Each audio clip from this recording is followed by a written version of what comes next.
All over the world there is a state of perpetual conflict and cutthroat competition in society. There is a great scramble for higher positions, more power, more prestige, more respectability and more money in the minds and hearts of the people.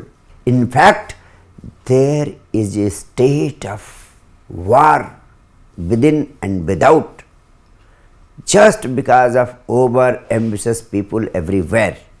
And I want to tell you, ambition is the root cause of all the evils and all the miseries in people's life on this earth. Ambition simply means wanting more and more about something or everything than others. Now the question arises whether it is possible to get rid of the evil of ambition or it is just a utopian dream. No doubt it is possible to get rid of this dangerous human disease, and the first step in this direction is to have a proper understanding as to how this victimizes the individuals as a whole on this earth. A clear understanding of the very process will enable people to get rid of the clutches of ambition. To begin with, ambition is the greatest catalyst and poison that brings several evils like anger, greed, competitiveness, and constant conflict in the minds and hearts of the people in society. And just because of this, it kills all the possibilities of love to arise and grow in the hearts of the people. And it is quite obvious that flowering of your being is impossible without love in your life. And ambitiousness is the greatest evil that kills the possibilities of love. And then further, ambitious means that you have to stand ahead of others in every way, and therefore ambition creates a feeling of inferiority in your mind and heart, which serves as the greatest cancer for your individual growth.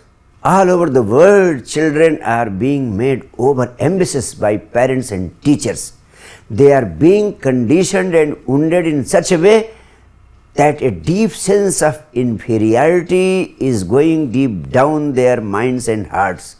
They are being convinced in every way that they have to surpass others and stand number one by scoring 100%, otherwise they will be nothing in their life, they will be nobody in their life.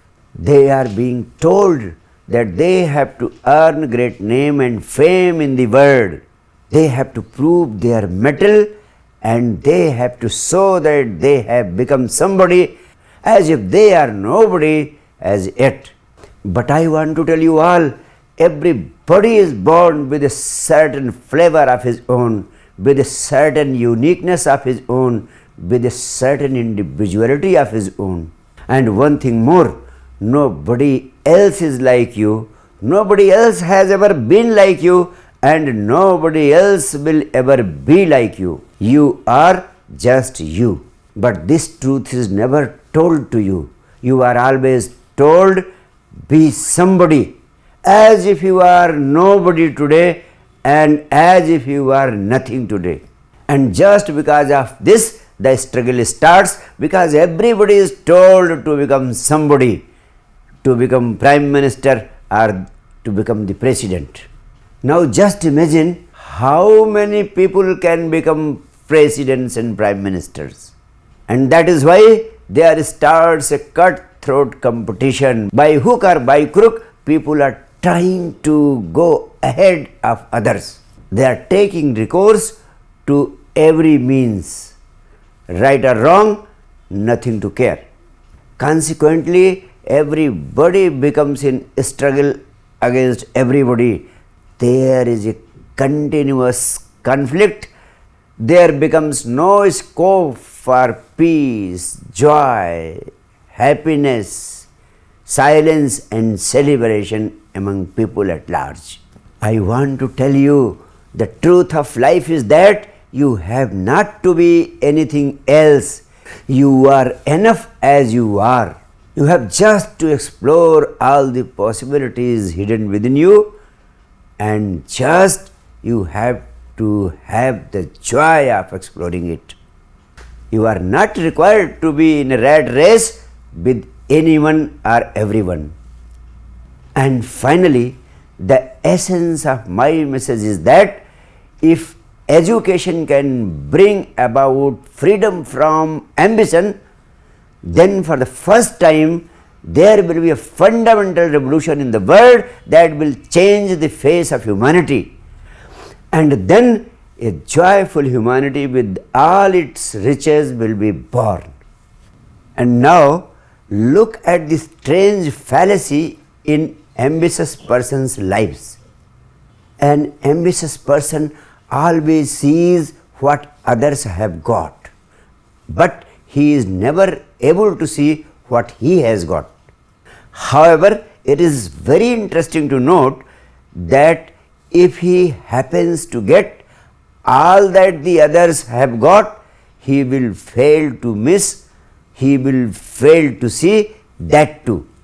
And then he will again start to see what very many others have got. And now the fundamental key that will save you from the dangerous disease of ambition, and that is love what you do or do what you love.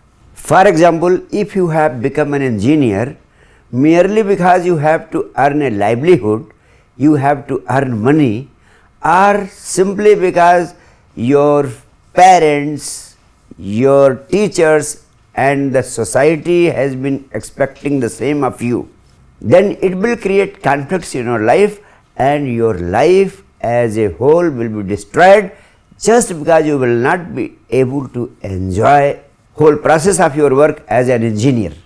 But if you happen to love to be an engineer, or you love to be a doctor, or you love to be a painter, or you love to be a poet, and not for the sake of earning money, but simply out of your love, if you are engaged in these professions, then you will find that all the negativities of your professional life will disappear, and all sorts of competitiveness will also disappear. Your work will become a joy for you, and you will become a great asset for adding to the joy of the people at large in society. And your being in society will be a boon for the society.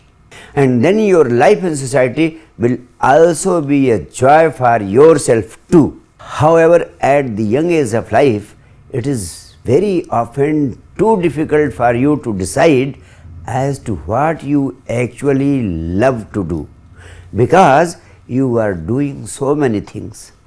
And I want to tell you that this is the most important responsibility of education, that the education must be able to help you to understand what you love to do in your life, what you are meant for to be in life. And that is the most important, the most crucial aspect of our education. And ultimately, when you manage to know what you love to do in life, then you will put all your body, mind, heart and soul into it, and not only the quality of your profession will multiply by many times, but even the joys of your life will multiply by many times, and you will be able to contribute a lot to the creation of a beautiful world on this earth. Otherwise, your whole life will be a burden for you as well as for the world. This is my inner urge from all the parents, teachers and other responsible persons of the society, that they should encourage children to focus on finding out what they actually love to do in life. They are generally guided that they should try to take safe steps. They are advised to take those things which are promising in near future, which are going to sell better in coming times. They are motivated first to make their life safe. They are forced to take safer steps and to secure themselves against earning some sufficient livelihood. And this is the greatest injustice that can be done to our blooming children. I would like to offer the most magical advice to my dear young friends. Forget all about the money factor. Just think as to what would you like to do if money were no object at all. How would you really enjoy spending your life? And then you will be able to get the real answer from within yourself, which nobody will be able to offer you on this earth. And now the ultimate science divine Mahamantra for resolving the conflict about ambition, and that is Bhitar se sannyas, Bahar se sansar, which means throw away all your ambitions from inside, but live like the most ambitious person on this earth. It means being in a state of total acceptance from within, but working with total involvement with the world from outside. Just as the wheels of a car keep moving with high speed, but the inside axle remains static. Thank you.